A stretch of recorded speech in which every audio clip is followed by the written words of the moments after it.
Bueno, este libro, obviamente que pues no va a ser fácil conseguirlo, es la primera edición y no me quedan 1500 ejemplares, pero allí en el juzgado tercero yo tengo ejemplares y quieren, si alguien quiere les puedo prestar para sacarle copias.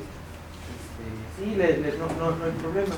Está escrito por varios magistrados, compañeros del Poder Judicial, y la verdad es un buen trabajo porque fue un concurso, se concursaron los artículos y fue un jurado que dictaminó los artículos para su publicación. Entonces pues es un buen trabajo en ese aspecto, no fue un trabajo de amigos ni nada, fue un trabajo serio. Bueno, entonces sí, bueno, lo que pasa es que a veces así funciona, de que se ponen de acuerdo, tienen amigos para editar y pues editan, pero no, es un concurso con jurado y fue muy serio. Entonces, bueno, comentábamos que las acciones colectivas, existen dos vías, va a haber dos vías en este momento, que es la civil y la de amparo. La vía de amparo no tiene procedimiento especial. Pensamos, o yo pienso, que va a ser el Código Federal de Procedimientos Civiles el que va a regular, por el momento, la tramitación del juicio de amparo colectivo. No tengo conocimiento absolutamente de ningún amparo de orden colectivo que se haya promovido hasta el momento. Las razones son obvias. Les comenté por eso al principio que nada más había 30 personas certificadas con acciones colectivas en México. No hay más. Entonces, no hay abogados, no hay universidades, no hay nada que pueda manejar acciones colectivas en México. Es un área, por decir, muy virgen del derecho, y que yo pienso que como funciona el sistema judicial, pues estaríamos hablando de los primeros resultados, en mi opinión, y una doctrina mexicana, cerca de unos 15, 20 años, para lograr conquistar el conocimiento y la discusión. Quizás en 20 años, se acuerdan de esta conferencia donde pues empezaba a comentar de las acciones colectivas. Acaba de surgir el fenómeno, y recuerden que en la primera charla les comenté que las acciones colectivas son la Constitución nada más las permite a los jueces federales, exclusivamente a los jueces federales. No puede haber acciones colectivas locales, es competencia exclusiva de la federación. Entonces, esas serían las tres puertas. No voy a avanzar más en acciones colectivas porque es mucho, pero más o menos era una idea. Interés legítimo, interés jurídico, interés colectivo. Esas son las tres puertas de ingreso.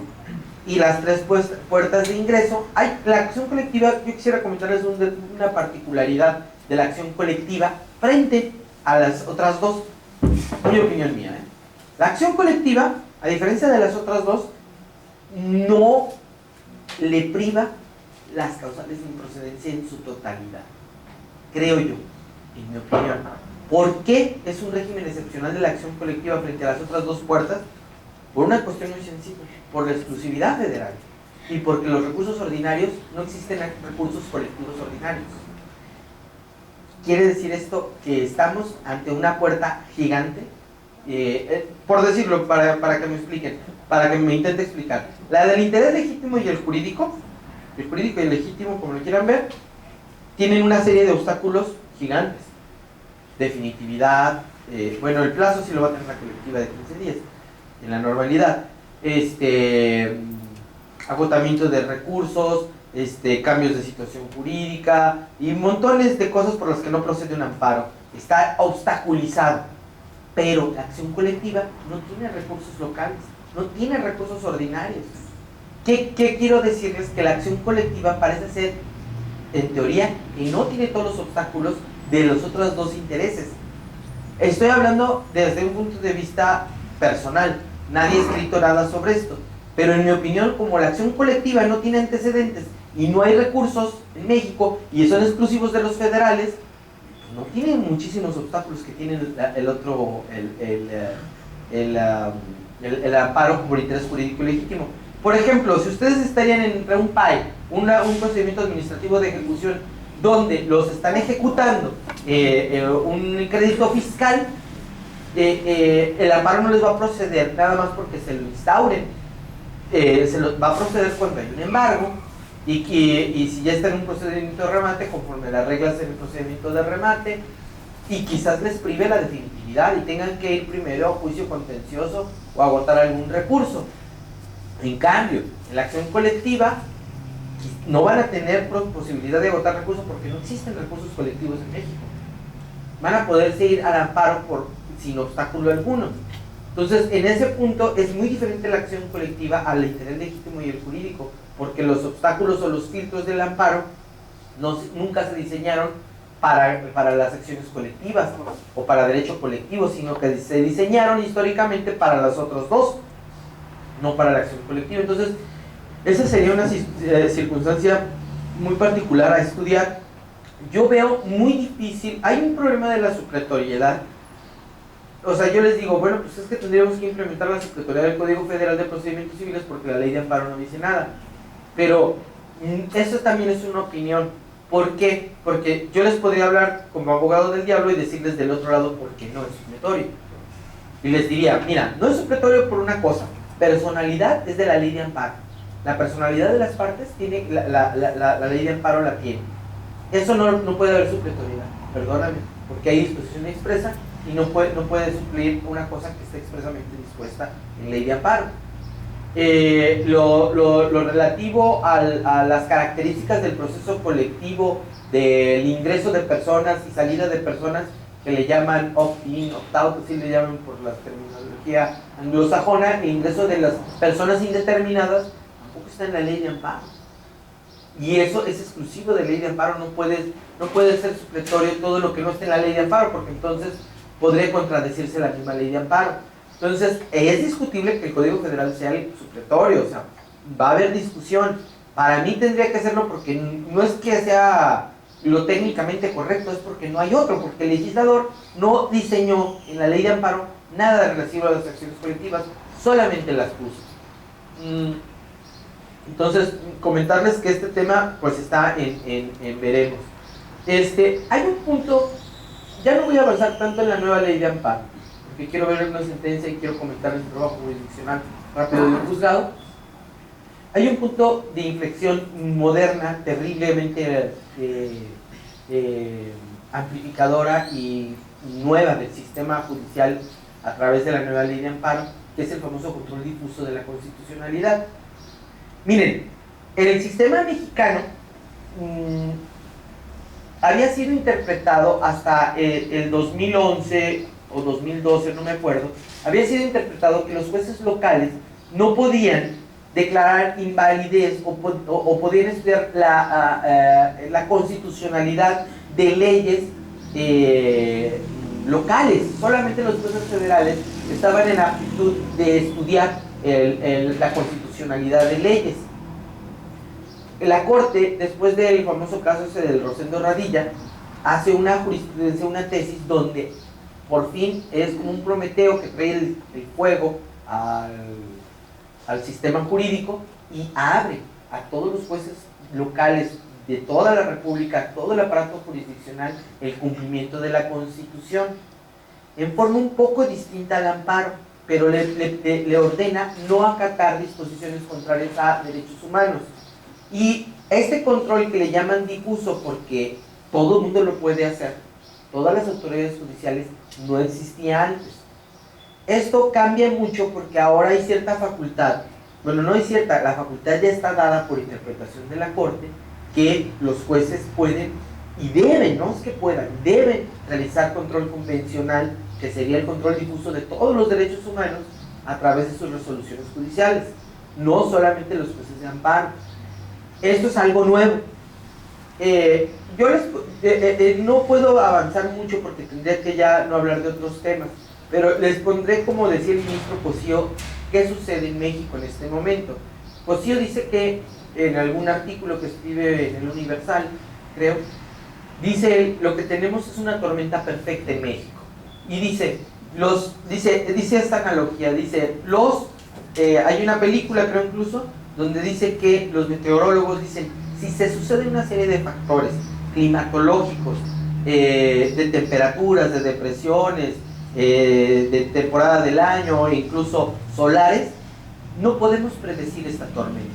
Es una tormenta perfecta, es impredecible, no podemos saber qué va a pasar. Cosío dice que eso pasa en el sistema jurídico. Dice, con el control difuso de las autoridades locales actuales para controlar la construcción que no tenían antes, con el ingreso de acciones colectivas, con el ingreso de los juicios orales penales, por esto no puedo predecir qué va a pasar en este país. Entonces él dice, esto es una tormenta perfecta. No es impredecible en este momento el sistema jurídico. Estamos ante una situación inesperada por toda la serie de factores que se pegaron. Y yo creo que se pegaron circunstancialmente, no creo que haya sido tan planeado, sino pues que así pasó.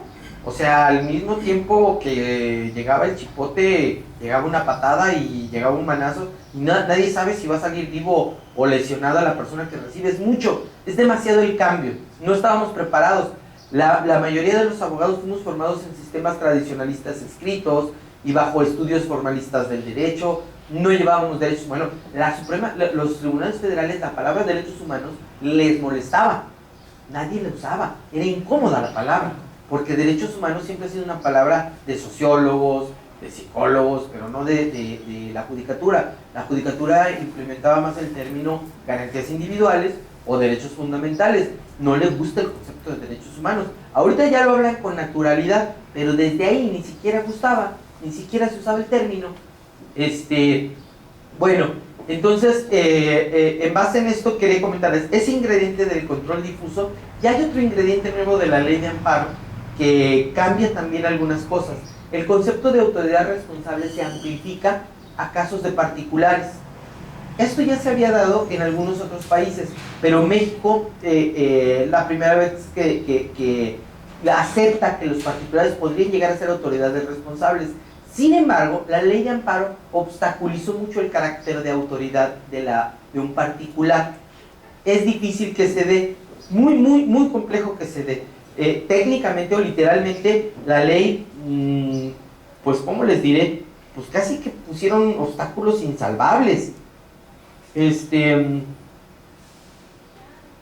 Dice, para los efectos de esta ley, los particulares tendrán la calidad de autoridad responsable cuando realicen actos equivalentes a la autoridad que afecten derechos en los términos de esta fracción y cuyas funciones estén determinadas por una norma general. Hay un obstáculo muy grande aquí, porque están diciendo que tendrá carácter de autoridad quien realice actos equivalentes, parecidos a los de la autoridad, pero además le impone otra cosa, pero que estas funciones del particular estén determinadas en una norma de carácter general. Ahí tenemos un problema muy serio. Es muy extraño que un particular tenga atribuciones de autoridad por norma de carácter general. No es normal que se dé. Este obstáculo hace muy difícil que se vayan a dar muchas características de particular como autoridad. Esto como que nadie dijo en la prensa, y como que salió de que ahora los particulares pueden ser autoridades responsables, pero con la característica de que lo que realice esté autorizado por norma general. Y eso, insisto, es muy extraño. Sería difícil toparnos con una gran casuística de particulares por norma general autorizados. Podría darse el caso, por ejemplo, de ciertos casos de las escuelas privadas, donde sus funciones de impartición de clases y expedición de calificaciones y algunos actos están regulados por normas de carácter general. Podría darse el caso. Podría darse el caso quizá también de una concesionaria de algún servicio que estuviera por norma general garantizado o establecido como lo debe de prestar. Y bueno, si por norma general está concesionado el servicio, podría darse algunos casos hipotéticos de autoridad, pero siempre que esté bajo norma jurídica, formal y material, destacada la función del particular, autorizada por el Estado. En esos casos, entonces, para plantearnos casos hipotéticos va a ser difícil. De hecho, yo he ido a conferencias donde el conferencista no puede dar un ejemplo, porque es difícil. Conocí un caso hace mucho en Ensenada también. Cuando estuve allá, resultaba que un fraccionamiento el fraccionador podía emitir un reglamento por la ley estatal y el reglamento municipal lo autorizaban a expedir un reglamento de construcción. Entonces, si tú comprabas en ese terreno, ya tenías el reglamento que estableció el fraccionador. Ese reglamento estaba también autorizado por el municipio. O sea, el fraccionador o el constructor decía, pues yo quiero que las casas de este fraccionamiento tengan estas características, cumplan estos parámetros de construcción, de materiales, de tamaño X o Y, que no tengan bardas. Y ese reglamento se lo pasaba al municipio, el municipio lo palomeaba y era ya norma de carácter especial para las gentes que compraran ese funcionamiento. Ahí tenemos un caso donde un particular, por norma general, estaba autorizado a emitir un ordenamiento infralegislativo, pero de carácter general. Y me parece que ese reglamento podría entrar dentro de la cuadratura antigua bueno, no antigua, sino moderna, perdón, del concepto de autoridad que maneja la ley de amparo. Pero ese caso, pues es de conferencia, porque no hay muchos. Así uno clarititito, pues ese, pero ¿qué otros? Está difícil. Sin embargo, existe, en teoría, una forma subterfugia de entrar al amparo por actos de particulares. Y esto se los comento como teoría, porque de hecho pues no se han dado muchos casos. La nueva ley de amparo hace mucho énfasis en que el amparo procede contra actos y omisiones. Anteriormente, la del 36 nada más especificaba actos. Ahora tanto el 107 de la Constitución como la ley de amparo como que hace mucho énfasis de actos y omisiones. Y este subrayado de las omisiones es muy interesante porque los particulares podrían violar derechos humanos a partir de omisiones de las autoridades. O sea, vamos a poner un caso. Tenemos el caso de la muy mencionado por la ciudadanía, de las segregaciones o discriminaciones que son víctimas los ciudadanos por los particulares en clubes deportivos, en restaurantes, en bares, en discotecas, creo que ya no existen discotecas, en lugares en antros que les llamamos ahorita, ¿no? Actos discriminatorios de los particulares de que dejan pasar primero a fulanito, que tienen sus sistemas VIP, y bueno, cómo tratan a la gente incluso públicamente, ¿no? Que los seccionan, si no compras una botella no te dejo pasar, y todas estas formas de comportamiento de los particulares que discriminan al que no puede comprar una botella, o al que no viene vestido de tal manera, o al que no es amigo del dueño. Estos actos discriminatorios que incomodan mucho a la población, porque pues es la verdad, o sea, la gente se siente muy afectada, esa es la verdad. Estos actos, en teoría, no podrían, los particulares que los materializan, los actos discriminatorios, no podrían ser objeto del amparo, porque bajo norma general no está establecido que tengan un cadenero, o que no hay norma general de este punto, pero por omisión sí. Ahí es donde es discutible. Mira, juez de distrito, yo te demando el amparo contra las autoridades municipales de reglamentos y al VAR por omisión de que están discriminando a las personas en las puertas, y por omisión porque no están cumpliendo. Entonces, de carácter general a la autoridad por la omisión del particular de cumplir, de discriminar, de no hacer efectivos el marco constitucional de falta de discriminación. Entonces, existe cierta lógica indirecta para atacar al particular por la omisión de la autoridad de implementar el orden, ya sea por interés legítimo, porque ahí discutieron, oye, pues es tu derecho entrar a un bar, o sea, no es correcto, no traes derecho, interés jurídico, perdón, pero habría que pensar si no hay interés legítimo en la situación objetiva de un sujeto frente a una prestadora de servicio y frente a un sistema reglamentario municipal complaciente con actos discriminativos. Quizás ahí tenemos armado un argumento para ingresar al amparo por interés legítimo contra actos de un particular indirectamente por omisiones de la autoridad. Claro que bueno, así es, así de complejo es. No le estoy poniendo ni más ni menos, así de complejo es el sistema jurídico. Si quisieran ingresar, por eso insisto que hay esta puertita abierta de la omisión que ahora está muy subrayada en el sistema jurídico de amparo. Bueno, entonces voy a dejar hasta aquí lo relativo a la nueva ley de amparo. Estarían pendientes muchos temas. Voy a platicar en forma muy rápida para ver una sentencia judicial o las que se alcancen a ver en materia de amparo, algún asunto que traigo 3 asuntos para ver si podemos ver por lo menos uno. Rápidamente el trabajo jurisdiccional de un juzgado federal. Los juzgados federales, además de lo que les comenté de los circuitos, cómo se integran, además de eso, se me ha pasado a decirles que los juzgados de distrito no todos tienen las mismas competencias. En México existen juzgados de distrito mixtos que conocen todos los actos de todas las naturalezas, civiles, penales, administrativos. Pues háganse cuenta que se arreglan lavadoras, planchas, todo lo reciben. Todo lo reciben. Esos son los históricos, ¿eh? Por cierto, esos son los que siempre han existido, los que analizan todo el planeta. Pero luego, debido a las cargas de trabajo y a los datos estadísticos de la judicatura, comenzaron a implementar juzgados especializados o semi-especializados. Entonces tenemos ya ahorita juzgados de distrito especializados en materia administrativa, especializados en nada más proceso penal, juzgados de distrito incluso en materia de amparo penal exclusivos. En Nayarit, en varios lugares hay juicios, en el DF, en Nayarit hay juicios de juzgados de distrito exclusivos en amparo penal. No conocen civil, no conocen administrativo, no conocen nada. Hay juzgados de distrito especializados en materia civil y laboral, o sea, semi-especializados, nada más llevan 2 materias. Hay pues una especie general de híbridos de competencia en todo el país de muchas naturalezas. Entonces, no se esperen toparse siempre con mixtos. León en particular tiene mixtos. Todavía la estadística de León no da para un especializado. Pero, por ejemplo, Guanajuato tiene tribunales colegiados y especializados. Tiene tribunales especializados en nada más penal, tiene tribunales especializados en administrativo exclusivo y en civil laboral también tiene especializados ya, semi-especializados. Entonces, esto todavía es más complejo. Las competencias o la problemática de esto está en la ley orgánica del Poder Judicial.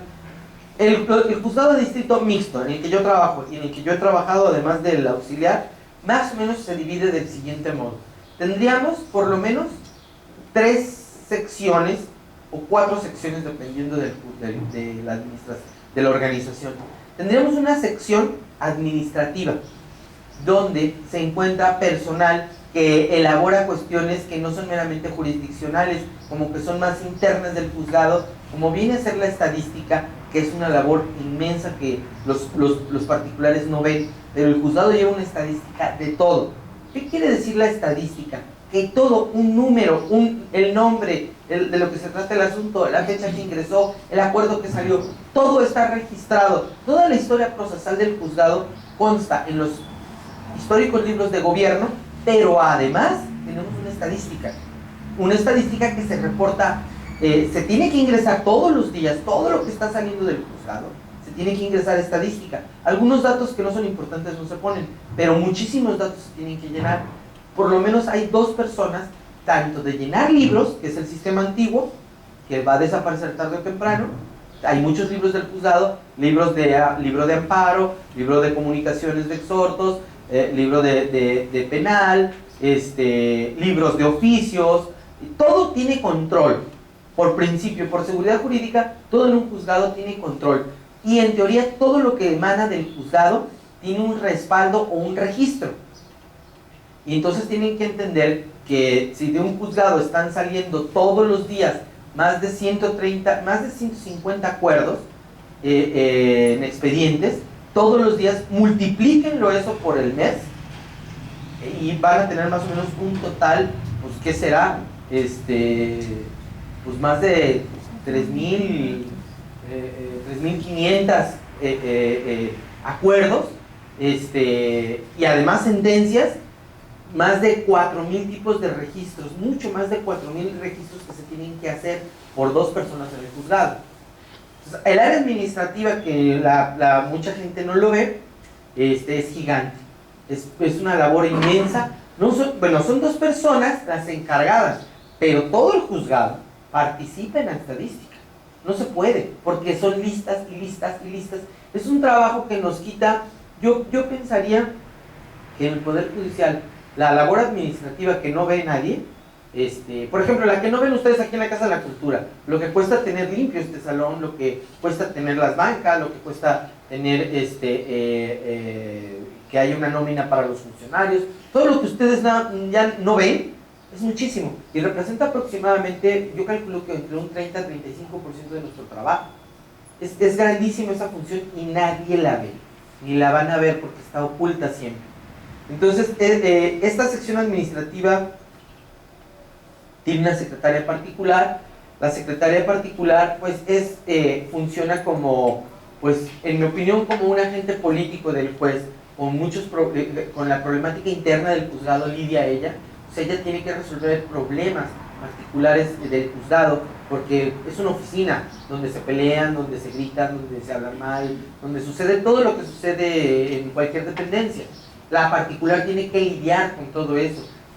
La particular es una especie de punching bag o un escudo primario del juzgador, que recibe la mala cara del litigante, recibe el problema del juzgado. O sea, está todo el día, la están agarrando a catorrazos a la particular. Tiene que ser una persona política y tiene que ser una persona que pueda lidiar con el estrés que provoca todo esto, porque finalmente la atacan a ella también. O sea, no llegan a platicar el pleito que tuvieron, sino para que se lo diga al juez. Es un filtro de problemas, además de que organiza agenda y además de que checa acuerdo y ayuda en estadísticos. Es una labor muy, muy pesada, por eso está bien pagada el sueldo de particular. No recuerdo cuánto gana un particular, pero no debe de ganar menos de 15, 16 mil pesos a la quincena, una secretaria particular del juzgado de distrito. Es un sueldo bien pagado. Poder Judicial tiene un catálogo de puestos donde te dice cada puesto qué perfil requiere y qué labores desempeña. Por supuesto que todos los puestos tienen una parte final que dicen y lo que ordene el juez. O sea, sí, no están definidos. Al final de cuentas son bien simpáticos porque ponen así, con detalle todo, y al final y lo que ordene el juez. Entonces pues ya está todo abierto. Entonces está la particular. Hay un funcionario específico de estadística que le llamamos CISE, porque el sistema de estadística se llama Sistema Integral de Seguimiento de Expedientes, le dicen CISE. Ese CISE es un funcionario que nada más está haciendo estadística, nada más, pero realmente él no puede hacer todo, es demasiado. Él tiene el auxilio de todo el juzgado, o sea, todos participamos en estadística. 2 veces al año se rinden informes gigantescos de información estadística del juzgado. Cada informe nos llevan aproximadamente 3 meses a hacerlo. Tenemos aproximadamente 6 meses al año de que todo el juzgado trabaja en estadística día y noche. Y sobre todo al último de la rendición del informe es una semana en la que todo el juzgado está de cabeza, trabajando fines de semana, trabajando para rendir estadística. ¿Qué función tiene la estadística? Pues la controlabilidad del juzgado. O sea, la transparencia del juzgado. Los juzgados están controlados centralmente desde el Consejo de la Judicatura, y el Consejo de la Judicatura puede oprimir un botón en 5 minutos saber qué fue lo que acordó el juez en cualquier expediente que tengamos. No tiene problema. De hecho, si algún día lo intentan, los juzgados federales, ustedes pueden consultar la lista y el expediente por internet. Es decir, ustedes pueden checar el acuerdo del día por internet y pueden incluso ver la secuencia del juicio, lo que ha pasado en el juicio, porque ahorita está como que empatado. Al mismo tiempo está por decir, la dimensión es uniforme entre lo que aparece en internet, lo que aparece en el expediente y lo que aparece en libros y lo que se reporta a México, y son como 6 o 7 tipos de registros que existen, todos muy parecidos y que nos llevan mucho tiempo hacerlos. Insisto, son cosas que pues no ve la gente ni sabe que existen. Pero si entraran a un juzgado federal a trabajar, se llevarían la sorpresa de que una parte fuerte de su trabajo va a ser estadístico. Van a decir, caray, yo no sabía que los abogados es muy fuerte, cada vez ha avanzado más. Y mensualmente se rinde un informe estadístico, es mensualmente, y los 2 informes circunstanciados del año, uno de ellos es con visita física. O sea, que viene un visitador que le llaman, ahorita ya no son magistrados, son secretarios técnicos, creo, no sé qué son. Estas personas vienen a revisarnos que estemos haciendo bien la estadística. Entonces piden expedientes, revisan listas, son muy buenos, la verdad, es gente muy profesional. En segundos te detecta problemas que dices, ¿cómo sabe? O sea, tienen muchos años trabajando en esto y casi que ven una lista y dicen, este tiene este problema. A ver, y curiosamente, siempre piden los de los problemas. ¿Cómo le hacen? Porque ya saben, ya les brincan los números enseguida de que piden los de problemas. Y los detectan así, rapidísimo. Entonces son 2 días en que nosotros le facilitamos todos los datos del juzgado y revisa expedientes, y también ese visitador recibe quejas del personal porque pues honestamente ha habido situaciones terribles en la judicatura de jueces y titulares, magistrados, que han hecho cosas terribles con el personal. Ustedes a veces se enteran, por decir, de lo que pasa afuera, ¿no? Que Góngora tenía otra esposa, o bueno, los magistrados hablan de Monterrey, que es la colusión con los zares de los casinos, y el caso de Jerezano, de que le encuentran $1,500,000 en Norteamérica. Eso fue lo que le encontraron, sí, quién sabe realmente cuánto haya tenido. De Irián Barbosa, que está saliendo en prensa, y bueno, Tobilla. O sea, se ha empezado a destapar una cloaca de funcionarios judiciales que al parecer pues efectivamente tenían conductas irregulares. Bueno, eso es hacia afuera, pero lo que sí les puedo decir que hacia adentro hay cosas también muy terribles. O sea, hay conductas deleznables de titulares desconsiderados, que le llaman al secretario a las 3 de la mañana para ver un acuerdo, para ver una sentencia, que firman el acuerdo a las 9 de la noche, tienen a todo el personal ahí para firmar. Hay cosas que pues la casa no dice, porque la ropa sucia se lava en casa, pero hay cosas terribles de los titulares que han pasado. También existen casos extraordinarios de gente muy profesional, y el sistema ha sido muy duro con los jueces de este tipo. Eso sí quiero decirles que el Consejo de la Judicatura ha tenido una actitud muy disciplinaria con los jueces. Nos han impuesto acuerdos donde nos dicen: señor titular, tiene que estar usted a las 9 de la mañana, no puede usted llegar a las 12 del día y firmar y estudiar, tiene que llegar a las 9 de la mañana junto con su personal, porque antes no teníamos horarios, pero esto significaba que llegaran a las 12 del día 1. Entonces, cuando la idea era: no tienes horario porque tienes que estar ahí todo el día, no para que llegues a la hora que quieres.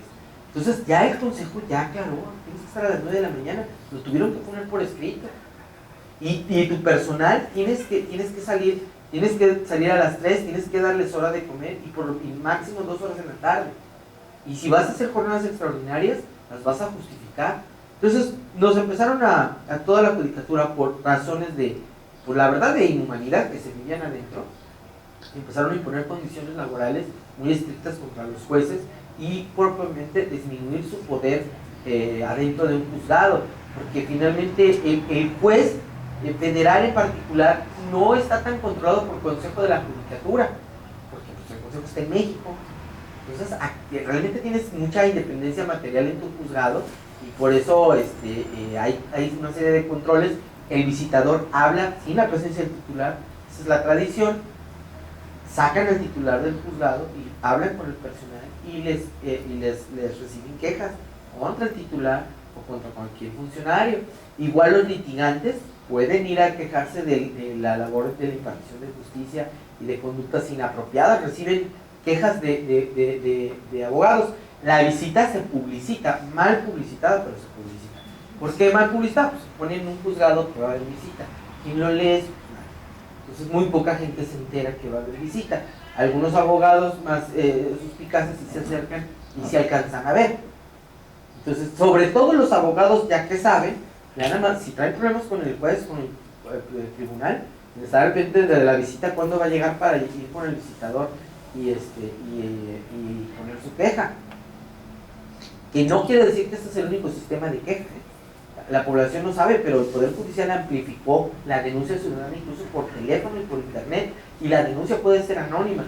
O sea, estamos advirtiendo que hay una judicatura, por lo menos, que ha abierto canales inmensos para que la población denuncie las irregularidades de los jueces y del Poder Judicial. Yo veo honesta a la judicatura en este aspecto, por lo menos de la apertura de canales.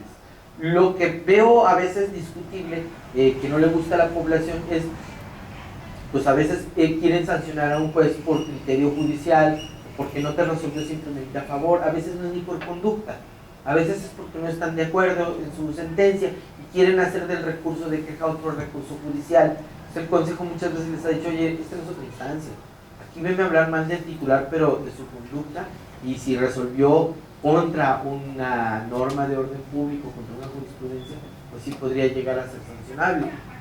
Entonces, bueno, esto es en términos muy generales, esta parte administrativa, que es muy importante. Tendríamos otra sección tradicional de los juzgados mixtos, es la sección de amparo. La sección de amparo se integra por secretarios, que son, por decir, estos funcionarios que tramitan propiamente los juicios, auxilian en el trámite, auxilian en el proyecto, hacen sentencias, son los que proponen soluciones jurídicas a todos los asuntos. Estos secretarios generalmente están divididos en trabajos, el trabajo se divide proporcionalmente, pero hay casos de juzgados que tienen organizaciones particulares. Por ejemplo, el tercero tiene organización proporcional, o sea, todos va parejo, o sea, todos tienen lo mismo, todos reciben proporcionalmente carga de trabajo. Pero hay juzgados que, por ejemplo, tienen un secretario nada más para los asuntos de delincuencia organizada, exclusivamente, no toca otros asuntos. Otro juzgado que dice, mira, este secretario va a hacer el trámite, no va a sentenciar, no va a dictar proyecto. Tengo otro secretario más de proyecto, o sea que como que los especializan en algún área de trámite. Funcionan bien, pero yo creo que cuando las cargas de trabajo son muy elevadas, esos sistemas especializados son injustos, porque se da la circunstancia de que un secretario nomás tiene un asunto de delincuencia organizada y el otro está lleno de todos los asuntos. Entonces no es proporcional. Cuando hay mucho trabajo, lo mejor es que nos toque a todos. Entonces yo creo que depende del tipo de juzgado. La sección penal obviamente pues tramita todos los asuntos de penal ordinario. Son 3 secretarios en el caso del juzgado tercero, pero en otros tribunales hay 2 y oscilan entre 2 y 3. No van a encontrar ahorita un juzgado mixto con un secretario. También hay una situación particular. Cada lugar, cada circuito o circunscripción territorial tiene características especiales. Por ejemplo, en el norte muchos juzgados de distrito tienen secciones de penal muy grandes porque hay muchos asuntos penales y secciones de amparo muy pequeñitas con 2 secretarios o 1. ¿Por qué? Por la carga de trabajo que es mucho más amplia en penal. Habrá, dependiendo pues del número de asuntos, no hay una regla. La organización del tribunal es libre para el titular y se organiza dependiendo de las características de cada órgano. Sección penal tiene 3 secretarios y cada secretario normalmente tiene 2 oficiales, o sea, 2 mecanógrafos.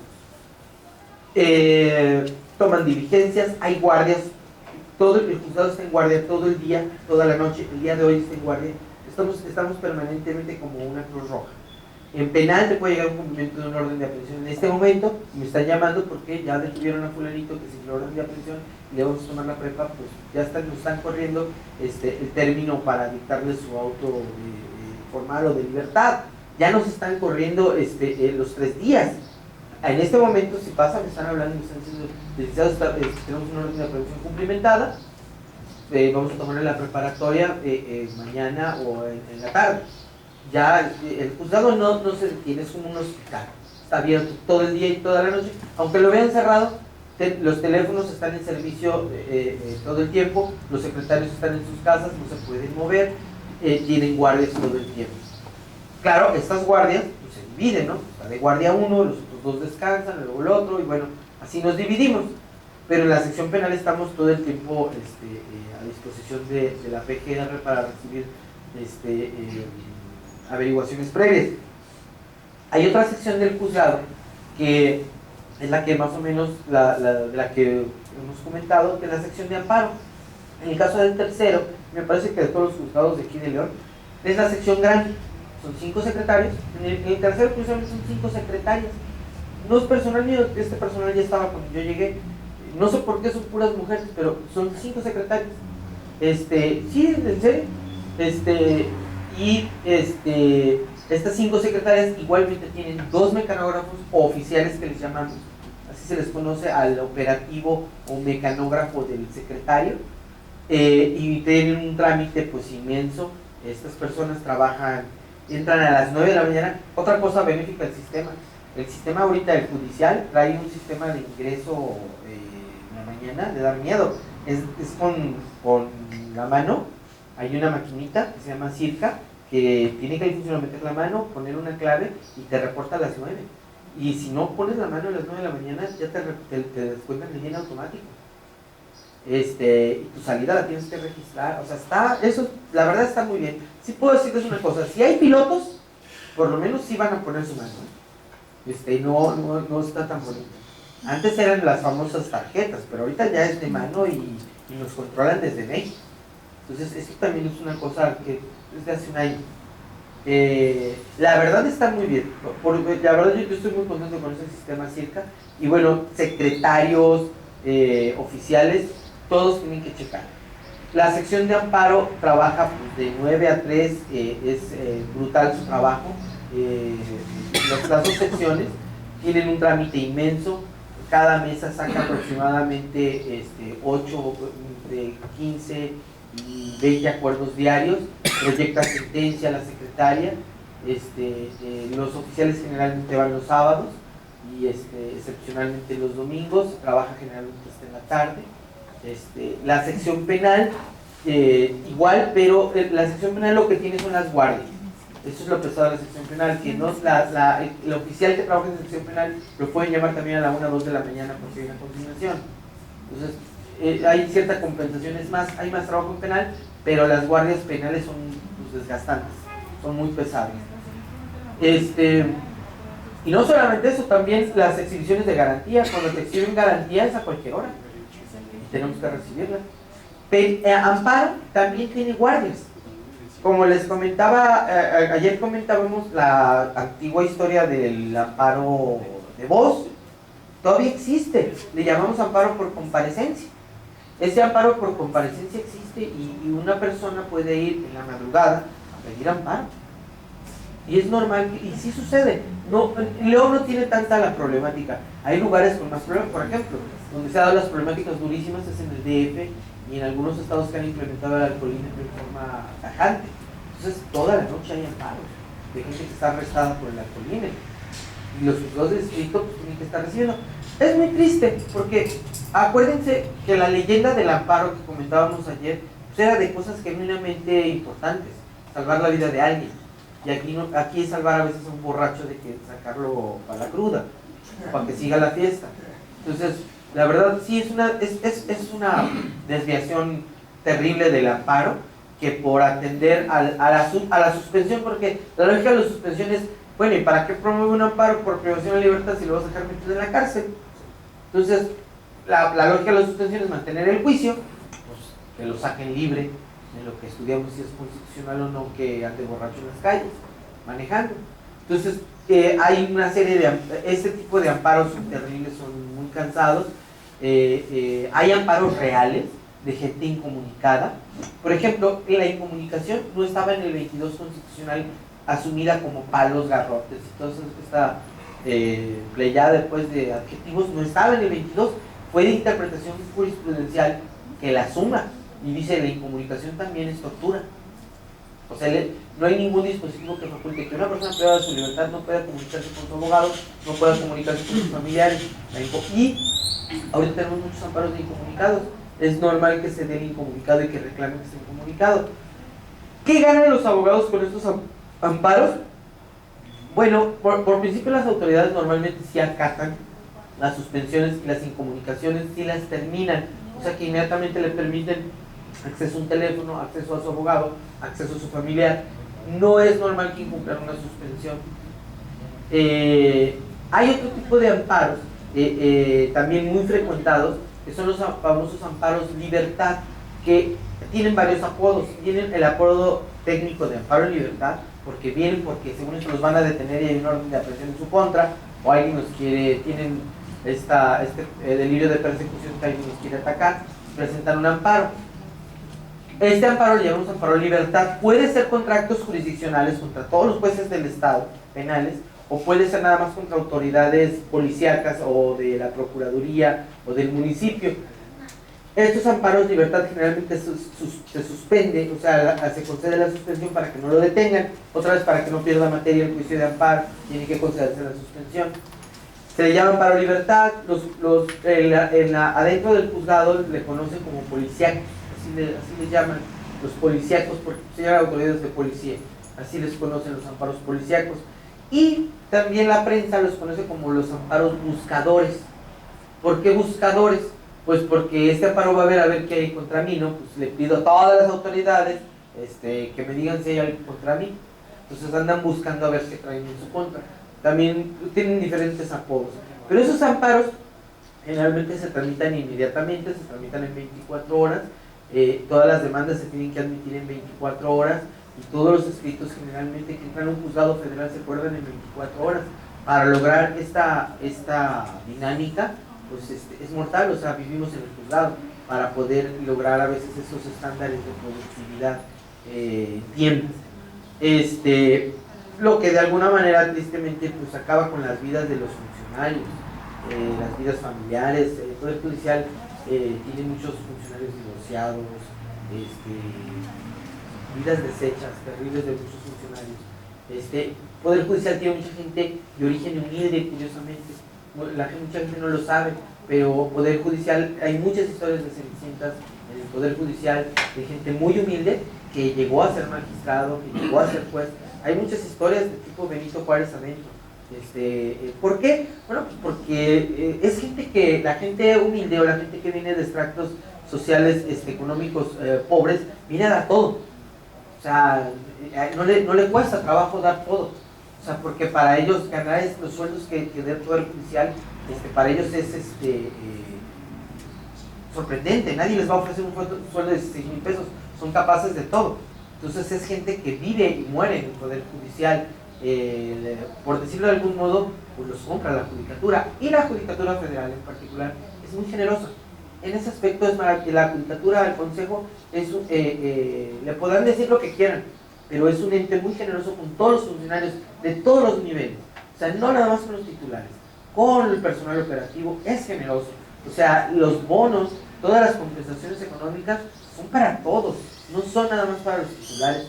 Realmente en ese aspecto es realmente digno de admirar el Poder Judicial. O sea, trata bien a todos, al de mantenimiento, al chofer, a quien ustedes me digan, hay un buen trato económico y todo el mundo está muy contento en Poder Judicial en ese aspecto. Y yo creo que si hablamos con los de la Casa de la Cultura les dirían lo mismo. O sea, hay generosidad del sistema en ese aspecto. Como que saben que vienes a dar tu vida, que la estás acabando con tu familia y son compensatorios económicamente en ese aspecto. Entonces, bueno, tenemos, les comentaba, esta sección de amparo que es muy sufrida, muy trabajadora, es gente, la verdad, muy capacitada.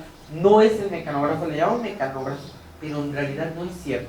El oficial judicial es un sujeto que tiene que leer un expediente, desde que llega tiene que leer la promoción, tiene que tener la lógica de cómo se acuerda, buscar el formato adecuado, ver las fechas, ver el registro que ingresó a la oficialidad de partes, tiene que poner todos esos datos, tiene que pasar el acuerdo, imprimirlo, tiene que coser esta forma antigua de trabajo, de coser todavía existe, nadie la puede cambiar. Los expedientes se tienen que agujerar, tienen 4 hoyos, se utilizan a veces barrenas para poner en los hoyos.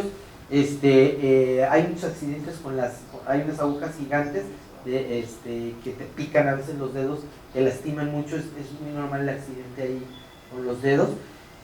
Los expedientes tienen que estar foliados, tienen que tener, todas las hojas tienen que tener un número, tienen que tener un entresello, todas las actuaciones. Muchos juzgados les meten también otro sello de sin texto. Todos los expedientes que tienen que tener esta línea que llaman de rúbrica, que es, según esto la firma, yo digo que es una raya, pero la ley dice que es una rúbrica. Tenemos varias características de cuidado. Los expedientes, las promociones normalmente se acuerda, aquí está la promoción, la demanda por ejemplo, y pues, personalidad, pruebas que presentó, y aquí tenemos escrito de demanda, de admisión. Lo interesante de esto es que este sistema tiene esta secuencia, porque antiguamente no se hacía así, o sea, la promoción, el acuerdo. Los sistemas antiguos no eran así. Curiosamente, y algunos despachos lo hacen al revés. Ponen el acuerdo y la promoción atrás, al revés. Así lo hacían. Si ustedes buscan expedientes antiguos de la judicatura, les va a llamar la atención que están cosidos al revés. Se cosía primero el acuerdo y atrás la promoción. Actualmente todos los juzgadores en la República, nadie sigue ese sistema. Todos seguimos un sistema secuencial de la promoción y el acuerdo. Es normal. Los acuerdos tienen normalmente tienen también una circunstancia. Hay una cosa que se llama cuenta, que es esta primer parte del acuerdo. Y luego tenemos esta parte que le llamamos acuerdo. ¿Qué es la cuenta? La cuenta en teoría es como que una escenificación teatral donde el secretario le da cuenta al juez, o sea, le informa. O sea, como que llega, se presenta ante el juez y le dice, en fecha 19 de septiembre de 2007, el secretario da cuenta al juez por un escrito de demanda promovida por Juan Daniel González Grajeda. Es el momento dramático donde el secretario llega al juez y le dice, le digo, señor juez, llegó eso, ¿qué hacemos? Eso es la cuenta. Se estila, pero realmente si lo vemos es un acto medio teatral que a veces no viene al caso, pero todos los juicios y promociones lo tienen. El secretario se presenta con esto y el juez ya acuerda. Entonces ya visto lo de cuenta, por un expediente, ya ordena el juez qué hacer, que es el acuerdo. Entonces, también no se crean que nomás es eso. Además del acuerdo, generalmente, bueno, aquí me parece que lo previnieron este hombre, se tienen que girar oficios. Aquí nomás hay un oficio, pero no, a veces hay juicios que tienen 80 oficios, 30 oficios, y todos los tienen que realizar. Los oficios, este numerito que ven aquí está bajo un libro, hay un libro de oficios, y el oficial tiene que esperar a hacer línea con todos los oficiales para tomar número por número de oficio, y luego ponerlo en la computadora y pasarlo.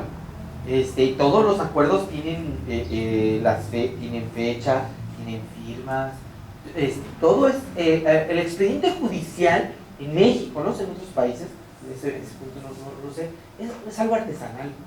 O sea, la verdad es algo que hacemos, pues no les podría decir que con amor, pero nos cuesta tanto trabajo y es tan manual y tan detallista en un expediente judicial que poca gente lo puede entender. Pero es un trabajo muy minucioso, poner el nombre correcto, la fecha correcta, el formato correcto, los números correctos, todo cambia, todo se modifica. Es un trabajo muy grande lograr un expediente judicial. Además, todos los juicios de amparo en la actualidad tienen varios detalles administrativos que pues nadie ve, pero es un trabajal. Todas las sentencias que amparan tienen una sentencia de cumplimiento. O sea, cuando ustedes ven un juicio de amparo, ustedes dirán, no más